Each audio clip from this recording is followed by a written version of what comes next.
ఇప్పుడు ఈ వివాదం లేదా ఈ సమస్యలు ఎక్కడి నుంచి ప్రారంభిస్తారు అంటే క్రాంతి గారితో జరిగినటువంటి ఇంటర్వ్యూ నుంచి. ఇక్కడ నేను మీ అందరికీ క్లారిటీ ఇవ్వాల్సినటువంటి ఒక విషయం ఉంది. ఒక అబద్ధాన్ని తీసుకొచ్చారు బయటికి. నిజం కాదు అది మీ అందరికి కూడా తెలుసు. ఆ అబద్ధం ఏంటంటే అన్యులను రక్షణలోనికి నడిపించాలంటే వారి దేవుళ్లకు జై కొట్టాలా. ఇది మనమేదో ప్రతిపాదించిన సిద్ధాంతంలాగా సమాజానికి చూపించే ప్రయత్నం చేశారు. ఇప్పుడు అలాంటి అసూయ అనే కళ్ళజోడు పెట్టుకున్నటువంటి ఆత్మీయ సోదరులు వాళ్ళే మనకి పరాయి వాళ్ళు కాదు, ఒకప్పుడు మన చుట్టూ తిరిగిన వాళ్ళే. అందులో అందరూ ఎవరెవరైతే వ్యతిరేకిస్తున్నారో అందులో అందరూ మన చుట్టూ తిరిగిన వాళ్ళే, అందరూ మనతో ఇదివరకు ప్రేమగా మాట్లాడిన వాళ్ళే, అందరూ నా ముందు కూర్చున్న వాళ్ళే. సరే, ఇప్పుడు వాళ్ళందరికీ మనం చెప్పేటువంటి విషయం, వాళ్ళతో పాటుగా యావత్ క్రైస్తవ సమాజాన్ని నేను అడుగుతున్నాను, నా ముందు కూర్చుని మిమ్మల్ని అందరూ అడుగుతున్నా, అదొక సిద్ధాంతంగా మనం ఏమైనా ప్రతిపాదించామా? లేదు, అదొక సిద్ధాంతంగా మనం ఏం ప్రతిపాదించలేదు. సో అంటే అది ఏంటది, ఆ సందర్భం ఏంటంటే ఆ ఇంటర్వ్యూ వరకు మాత్రమే పరిమితం. అది దేనికి సంకేతం? హైందవ సమాజంలో క్రైస్తవ్యం పట్ల ఒక సద్భావన లేకుండా చేసేశారు. అలాగే క్రైస్తవ సమాజంలో హైందవ్యం పట్ల ఒక సద్భావన లేకుండా చేసేశారు. ఒకరినొకరు శత్రువులుగా చూసుకునే పరిస్థితి కనబడుతుంది. అలాంటి సందర్భంలో మనం ఒక అన్య సోదరుడు ముందు కూర్చున్నప్పుడు మొదట అతని విశ్వాసం ఏదైనా మనకు అనవసరం, తనే ఒక మెట్టు దిగి ఒక భారతీయుడిగా నేను మీ ప్రభువును గౌరవిస్తాను, మీరు కనీసం మా మాట వరుసకైనా మా రాముణ్ణి గౌరవించలేరా అని ఆయన అడిగినప్పుడు ఒక క్రైస్తవుడిగా మన యొక్క ఆలోచన విధానం ఎలా ఉండాలి అంటే, అరే దానిదే ఉంది, మాట వరుసకే కదా అని మనం గౌరవించటం, అది పాపంగా ఈరోజు చాలామంది చూపించడం జరిగింది. ఇప్పుడు కొంతమంది ఏమన్నారంటే దీని గురించి, ఇప్పుడు అక్కడ కుట్ర జరుగుతుంది, ఎవరు మొత్తం మీద కుట్ర చేసేది ఎవరంటే కేఆర్టీవీ వాళ్ళు చేసే కుట్ర ఇది. ఆ క్రాంతి గారు కావాలని అనిపిస్తాడు, అందరితో కావాలని అనిపించి కుట్ర చేస్తాడు. ఈయన తీసుకెళ్ళి ఈయన చేత ఆయన అన్నది అనిపించుకున్నాడు, కావాలన్నది అనిపించుకున్నాడు కుట్ర చేసి అన్న పదాలు కూడా కొంతమంది సోదరులు వాడారు. కుట్రే ఉంది ఇందులో. సరే, ఇప్పుడు కుట్ర చేశారు అనుకుందాం, అనకపోయినా వాళ్ళకు వచ్చిన నష్టం లేదు, అన్నా వాళ్ళకు వచ్చిన నష్టం ఏమి లేదు.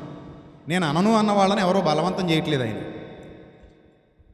కుట్ర అనుకోవడానికి నేను అనను అన్న వాళ్ళని ఏం బలవంతం చేయట్లేదు.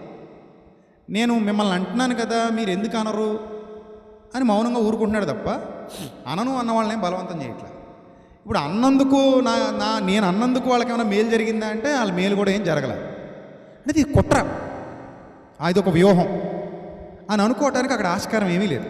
సరే, వీళ్ళందరూ ఇలా అంటున్నారు కదా అని నేను నేరుగా ఆ క్రాంతి తమ్ముడికి మరొకసారి మొన్న రాత్రి కాల్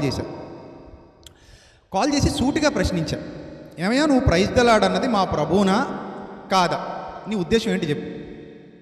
అంటే నీ మీద అయితే నాకు మంచి పాజిటివ్ ఆలోచన విధానమే ఉంది, ఈ ఆడియో నేను బయటకు కూడా వినిపిస్తాను, నీ మీద అయితే నాకు మంచి పాజిటివ్ అభిప్రాయమే ఉంది. నువ్వు ఏ ఉద్దేశంతో అన్నావు? ముందు నువ్వే అన్నావు, నేను అనలేదు అసలు. నువ్వు నాకేం క్వశ్చన్ పేపర్ ఇవ్వలేదు, సడన్గా వచ్చి కూర్చున్నావు, ముందు నువ్వే అన్నావు. సరే, అది రిపీటెడ్గా అది నీ మైండ్ సెట్ కదా, నువ్వు ఏ ఉద్దేశంతో అన్నావు అని అడిగా. ఆయన ఏం సమాధానం చెప్పాడో, కుట్ర పన్నాడా, లేకపోతే కక్షతో అన్నాడా, లేకపోతే ఏదో దానివల్ల వాళ్ళు ఏమైనా గెయిన్ అయ్యారా, మనం ఏమైనా లాస్ అయ్యామా, ఇదేమైనా ఉందా అంటే ఏమీ లేదు. సో ఒకసారి ఆయన మాటలు మనం విందాం. ఆ ఆడియో ఒకసారి స్క్రీన్ మీద ప్లే చేస్తారు, ఒకసారి అందరూ వినండి.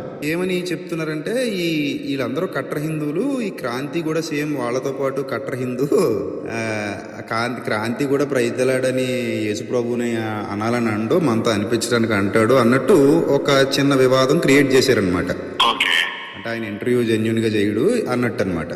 సో నేనేమన్నానంటే ఒకసారి డైరెక్ట్ క్రాంతితోనే మీకు చెప్పిస్తాను, ఈ జెన్యున్ పర్సన్, ఎందుకంటే నేను కళ్ళతో చూసి మాట్లాడినప్పుడు అతని మనసు నాకు అర్థమైంది కాబట్టి నేను అతనితో అంత ప్రేమగా మాట్లాడాను అని చెప్పాను. ఇప్పుడు నా క్వశ్చన్ ఏంటంటే, మీరు సెక్యులర్ కాబట్టి మీరు నిజంగానే మంచి మనసుతో ప్రైజ్ ద లార్డ్ అని యేసు ప్రభువుని ఉద్దేశించి అన్నారా, లేకపోతే ఇంకొకళ్ళు ఎవరినైనా ఉద్దేశించి అన్నారా?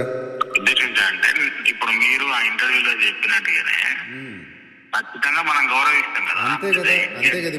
ఇప్పుడు నేను మీకోసం జై శ్రీరామ్ అన్నాను కదా, మీరు నా కోసం ప్రైజ్ ద లార్డ్ అన్నారని చెప్పారు కదా. అవును. అంటే ఇప్పుడు మన ఇద్దరం ఒకరినొకరు గౌరవించుకున్నప్పుడు మీరు యేసు ప్రభుని ఉద్దేశించే కదా ప్రైజ్లాడు చెప్పింది అవును పక్కాగా. అవును. సో అదే అందుకే ఫోన్ చేశాను అనమాట. ఇప్పుడు ప్రైజ్లాడని మీరు యేసు ప్రభుని ఉద్దేశించే కదా అన్నారు. నేను అంటే జర్నలిస్ట్ గా క్రిస్టియానిటీని గౌరవించాలి, లేకపోతే హిందుత్వాన్ని గౌరవించాలి, ఇస్లామిక్ లను గౌరవించాలి, Yes. ఇంకెవరు అన్య మతస్థులు ఎవరు ఉన్నా కూడా వాళ్ళని గౌరవించాల్సిందే. యాజ్ జర్నలిస్ట్ గా నా వృత్తిని అటాచ్ చేసిన. అంతే కదా, ఇది క్లియర్. అది క్లియర్. ఆ ఆడియో విన్న తర్వాత మీకు ఏమనిపించిందో చెప్పండి జాన్ గారు. వాస్తవానికి ఈ ఆడియో విన్న తర్వాత నాకు అర్థమైన విషయం ఏంటంటేనన్నా, ఆయనకున్న కనీస జ్ఞానం ఈ రోజున ఆ దేవుని పరిచర్యలో ఉంటున్నానని చెప్పుకుంటున్న వారికి లేకపోవటం చాలా విచారకరమైన పరిస్థితి.